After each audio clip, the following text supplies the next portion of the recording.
सोमनाथ।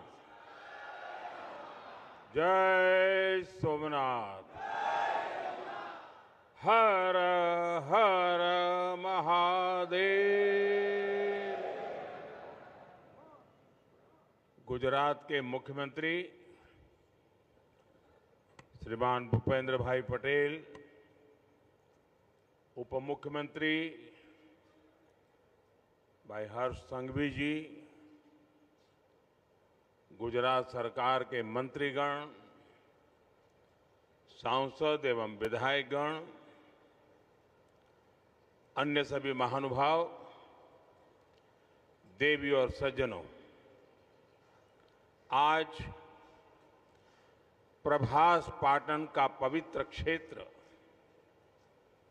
एक अद्भुत प्रभा से भरा हुआ है।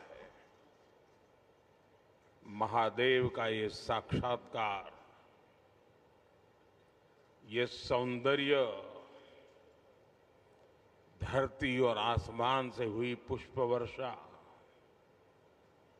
भगवा ध्वजों की ये आभा, कला, संगीत और नृत्य की अद्भुत प्रस्तुतियां, वेद मंत्रों का उच्चार, गर्भगृह में हो रहा शिव पंचाक्षरी का अखंड पाठ और इस सब के साथ साथ सागर की लहरों का जयघोष, ऐसा लग रहा है जैसे ये सृष्टि एक साथ बोल रही है, जय सोमनाथ, जय जय सोमनाथ। साथियों, समय खुद जिनकी इच्छा से प्रकट होता है, जो स्वयं कालातीत है, जो स्वयं काल स्वरूप है, आज उन देवादिदेव महादेव की विग्रह प्रतिष्ठा के हम 75 वर्ष मना रहे हैं। ये सृष्टि जिनसे सृजित होती है, जिनमें लय हो जाती है, यतो जायते पाल्यते येन विश्वम तमीशं भजे लीयते यत्र विश्वम। आज हम उनके धाम के पुनर्निर्माण का उत्सव मना रहे हैं। जो हलाहल को पीकर नीलकंठ हो गए, आज उन्हीं की शरण में यहां सोमनाथ अमृत महोत्सव हो रहा है। ये सब भगवान सदाशिव की ही लीला है। साथियों, दादा सोमनाथ के अनन्य भक्त के रूप में मैं कितनी बार यहां आया हूं, कितनी ही बार उनके सामने नतमस्तक हुआ हूं, लेकिन आज जब मैं यहां आ रहा था तो समय की ये यात्रा एक सुखद अनुभूति दे रही थी।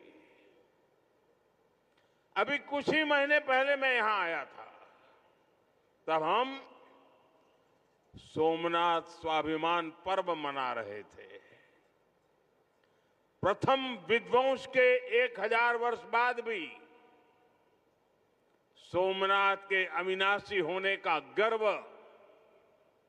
और आज इस आधुनिक स्वरूप की प्राण प्रतिष्ठा के 75 वर्ष हम केवल 2 आयोजनों का हिस्सा भर नहीं, सिर्फ हिस्सा भर नहीं बने हैं।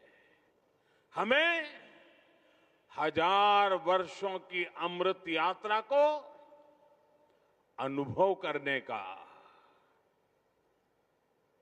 शिव जी ने मौका दिया है।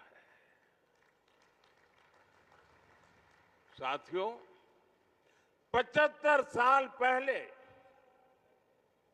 आज के ही दिन सोमनाथ मंदिर की पुनर्स्थापना ये कोई साधारण अवसर नहीं था। अगर 1947 में भारत आजाद हुआ था तो 1951 में सोमनाथ की प्राण प्रतिष्ठा ने भारत की स्वतंत्र चेतना का उद्घोष किया था। आजादी के समय सरदार साहब ने 500 से ज्यादा रियासतों को जोड़कर एक भारत का आधुनिक स्वरूप गढ़ा था। तो साथ ही सोमनाथ के पुनर्निर्माण से उन्होंने दुनिया को बताया था, भारत केवल आजाद नहीं हुआ है, भारत अपने प्राचीन गौरव को पुनः हासिल करने के मार्ग पर भी अब आगे बढ़ चुका है। साथियों, इसलिए आज इस अवसर पर मैं केवल 75 वर्षों की झांकी नहीं देख रहा हूं, मैं यहां देख रहा हूं विनाश में सृजन के संकल्प को, जिसे सोमनाथ ने चरितार्थ किया है। मैं यहां देख रहा हूं असत्य पर सत्य की विजय को, जिसे प्रभास पाटन ने बार बार जिया है। मैं यहां देख रहा हूं हजारों वर्षों की आध्यात्मिक चेतना को, जिसने मानव मात्र के कल्याण की सीख समूचे विश्व को दी है। मैं यहां देख रहा हूं भारत के उस अविनाशी स्वरूप को, जिसे सदियों के कुत्सित प्रयास भी न मिटा सके, न हरा सके। और मैं यहां देख रहा हूं सोमनाथ का अमृत महोत्सव, ये केवल अतीत का उत्सव नहीं है, ये अगले 1000 वर्षों के लिए भारत की प्रेरणा का महोत्सव भी है। मैं सभी देशवासियों को दादा सोमनाथ के कोटि कोटि भक्तों को इस महोत्सव की बहुत बहुत बधाई देता हूं। साथियों, आज का दिन एक और वजह से भी विशेष है। 11 मई 1998 यानी आज के ही दिन देश ने पोखरण में परमाणु परीक्षण किया था।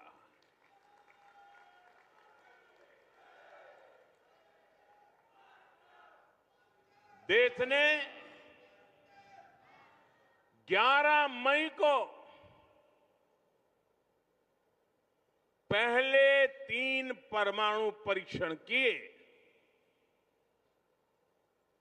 हमारे वैज्ञानिकों ने भारत के सामर्थ्य को, भारत की क्षमता को वैज्ञानिकों ने दुनिया के सामने रखा। दुनिया में तूफान आ गया। भारत, उसकी ये हैसियत, ये कौन होता है भारत जो परमाणु परीक्षण करे? और दुनिया की आंखें लाल हो गई। दुनिया भर की शक्तियां भारत को दबोचने के लिए मैदान में उतरी। अनेक प्रकार के बंधन लग गए। आर्थिक संकट की संभावनाओं के रास्ते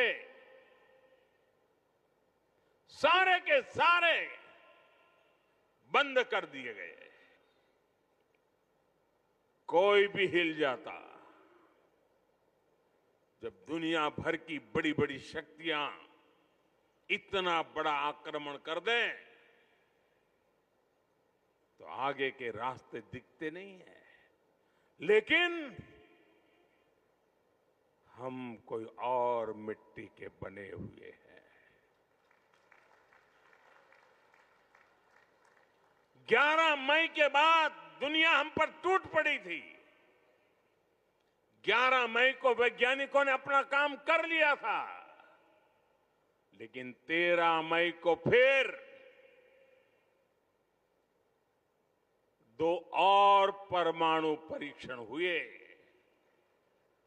उससे दुनिया को पता चला था कि भारत की राजनीतिक इच्छा शक्ति कितनी अटल है।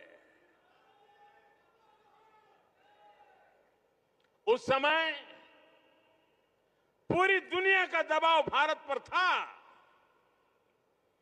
लेकिन अटल जी के नेतृत्व में बीजेपी सरकार ने दिखाया था कि हमारे लिए राष्ट्र प्रथम है। दुनिया की कोई ताकत भारत को झुका नहीं सकती, दबाव में नहीं ला सकती। साथियों, देश ने पोखरण परमाणु परीक्षण को ऑपरेशन शक्ति नाम दिया था, क्योंकि शिव के साथ शक्ति की आराधना ये हमारी परंपरा रही है। अर्धनारीश्वर शिव स्वयं भी शक्ति के साथ ही पूर्ण होते हैं।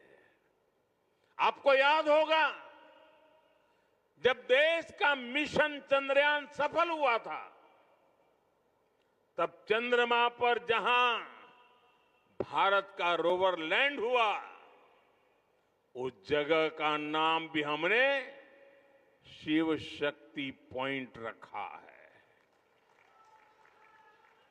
क्योंकि हमारी आस्था में चंद्रमा शिव से जुड़ा है और शिव शक्ति से जुड़े हैं। और ये कितना सुखद है कि चंद्रमा के नाम से ही इस ज्योतिर्लिंग को हम सोमनाथ कहते हैं। साथियों, शिव और शक्ति की हमारी आराधना का जो विचार है, वो देश की वैज्ञानिक प्रगति के लिए भी प्रेरणा बने। आज हम ये संकल्प साकार होते देख रहे हैं। मैं इस अवसर पर भगवान सोमनाथ के चरणों से सभी देशवासियों को ऑपरेशन शक्ति की वर्षगांठ की भी बधाई देता हूं। साथियों, जब मैं पिछली बार यहां आया था, तब मैंने कहा था, जिसके नाम में ही सोम अर्थात अमृत जुड़ा हो, उसे नष्ट कौन कर सकता है। इतिहास के लंबे कालखंड में इस मंदिर ने कितने ही आक्रमण झेले। महमूद गजनवी, अलाउद्दीन खिलजी जैसे अनेक आक्रांत आए, लुटेरों ने सोमनाथ मंदिर का वैभव मिटाने का प्रयास किया। वो सोमनाथ को एक भौतिक ढांचा मानकर उससे टकराते रहे। बार बार इस मंदिर को, इस ढांचे को तोड़ा गया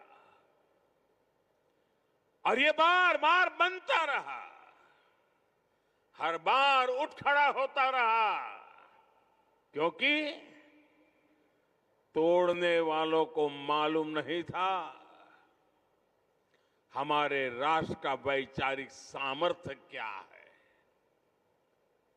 हम भौतिक शरीर को नश्वर मानने वाले लोग हैं, लेकिन हम जानते हैं उसके भीतर बैठी आत्मा अविनाशी है। और फिर तो शिव तो सर्वात्मा है। इसलिए अलग अलग काल में अलग अलग जीवों की संकल्प शक्ति में शिव प्रकट होते रहे। राजा भोज कभी राजा भीमदेव प्रथम, कभी राजा कुमारपाल, कभी राजा महिपाल प्रथम, तो कभी राव खंगार, ऐसे अनेक शिव भक्त समय समय पर सोमनाथ मंदिर का पुनर्निर्माण करवाते रहे। लकुलिश और सोम शर्मा जैसे कितने मनीषी, उन्होंने प्रभास पाटन क्षेत्र की विरासत को संरक्षित किया, इसे शैव साधना और दर्शन का महान केंद्र बनाया। भाव बृहस्पति, पाशुपताचार्यों और अनेक विद्वानों ने इस तीर्थ की आध्यात्मिक परंपराओं को जीवित रखा। विशाल देव और त्रिपुरांतक जैसे व्यक्तित्वों ने यहां की बौद्धिक चेतना को सुरक्षित रखने का पुनीत कार्य किया। साथियों, वीर हमीर जी गोहिल, वीर वेगड़ा जी भील, पुण्य श्लोक अहिल्याबाई होलकर जी, बड़ोदरा के गायकवाड़ जाम साहब महाराजा दिग्विजय सिंह जी, ऐसी कितनी ही महान विभूतियां हैं जो सोमनाथ की सेवा में अपना सर्वस्व अर्पित करती थी। मैं आज इस अवसर पर सरदार वल्लभ भाई पटेल, डॉक्टर राजेंद्र प्रसाद, श्रीमान के.एम. मुंशी जी, ऐसी सभी ज्ञात अज्ञात दिव्यात्माओं को भी श्रद्धापूर्वक, आदरपूर्वक नमन करता हूं। उनका स्मरण हमें ये प्रेरणा देता है कि हमें न केवल अपनी सांस्कृतिक विरासत को आगे बढ़ाना है, बल्कि इस जिम्मेदारी को आने वाली पीढ़ियों के हाथों में सौंप कर भी जाना है। साथियों, हमारे सांस्कृतिक स्थल हजारों वर्षों से भारत की पहचान रहे हैं। इतनी समृद्ध विरासत हमें मिली है, लेकिन आप विडंबना देखिए, हमने दशकों तक उसके महत्व को नहीं समझा। दुनिया में से कितने ही उदाहरण हैं जहां विदेशी हमलावरों ने राष्ट्रीय पहचान से जुड़े स्थलों को नष्ट किया, लेकिन जब उस देश के लोगों को मौका मिला, सबने साथ आकर अपनी पहचान को फिर से सहेजा, फिर से संवारा, पुनः प्रतिष्ठा की। लेकिन हमारे यहां राष्ट्रीय स्वाभिमान से जुड़े विषयों पर भी राजनीति होती रही। सोमनाथ खुद इसका सबसे बड़ा उदाहरण है। आजादी के बाद पहले दायित्वों में से एक था कि सोमनाथ मंदिर का पुनरुद्धार करते। इसलिए सरदार वल्लभ भाई पटेल और डॉक्टर राजेंद्र प्रसाद जी, उन्होंने इसके लिए इतने प्रयास किए। लेकिन हम सब जानते हैं उन्हें इसके लिए नेहरू जी द्वारा कितना विरोध झेलना पड़ा था। मैं आज इसके विस्तार में नहीं जाऊंगा, लेकिन ये सरदार साहब की इच्छा शक्ति थी कि इतने विरोध के बावजूद सरदार साहब डिगे नहीं। सोमनाथ मंदिर का पुनर्निर्माण भी हुआ और देश ने सदियों के कलंक को भी धो दिया। साथियों, दुर्भाग्य से देश में ऐसी शक्तियां आज भी प्रभावी हैं जिन्हें राष्ट्रीय स्वाभिमान से ज्यादा तुष्टीकरण जरूरी लगता है। राम मंदिर निर्माण जैसे अवसरों पर भी हमने देखा है किस तरह राम मंदिर निर्माण का भी विरोध किया गया। हमें ऐसी मानसिकता से सावधान रहना है। इस तरह की संकुचित राजनीति को हमें पीछे छोड़ना होगा। हमें विकास और विरासत को साथ लेकर के आगे बढ़ना होगा। साथियों, बीते वर्षों में मुझे सोमनाथ ट्रस्ट के अध्यक्ष के रूप में सोमनाथ दादा की सेवा का जो अवसर मिला, इस मंदिर और क्षेत्र के विकास के लिए जो ऐतिहासिक काम हुए, उस परिवर्तन को आज हम सब प्रत्यक्ष देख रहे हैं। लेकिन साथ ही इस सेवा का मुझे व्यक्तिगत लाभ भी हुआ है। आज मुझे देश के सभी पवित्र तीर्थों के विकास का जो मौका मिल रहा है, ये भगवान सोमनाथ का ही कृपा प्रसाद है। साथियों, आज काशी में सदियों बाद बाबा विश्वनाथ धाम का इतना भव्य विस्तार हुआ है। आज उज्जैन में महाकाल महालोक के विशाल दर्शन भी हमको हो रहे हैं। केदारनाथ धाम का पुनर्निर्माण भी हुआ है। जैसा मैंने पहले कहा, अयोध्या में 500 साल की प्रतीक्षा भी पूरी हुई है। आज वहां भव्य मंदिर में रामलला विराजमान है। साथियों, ऐसे कितने ही पवित्र तीर्थ, पवित्र मठ, मंदिर और क्षेत्र, उनकी जो महिमा हमने पुराणों में सुनी है, आज वहां हमें उस समृद्ध परंपरा के दर्शन होने लगे हैं। और ये इतना कुछ 10-12 साल के भीतर भीतर हुआ है। साथियों, हमारे सांस्कृतिक केंद्रों की उपेक्षा देश के विकास में बड़ी बाधा रही है, क्योंकि हमारे तीर्थ भारत की आध्यात्मिक सामाजिक व्यवस्था के केंद्र तो है ही, वो देश की आर्थिक प्रगति के भी स्रोत रहे हैं। आज आप देखिए, 4 धाम महामार्ग परियोजना, गोविंद घाट से हेमकुंड साहिब तक रोपवे परियोजना, करतारपुर कॉरिडोर, बौद्ध सर्किट का विकास, इनके जरिए देश में तीर्थ क्षेत्रों में आर्थिक गतिविधियां बढ़ी हैं। सोमनाथ परिसर भी इसका एक सशक्त उदाहरण है।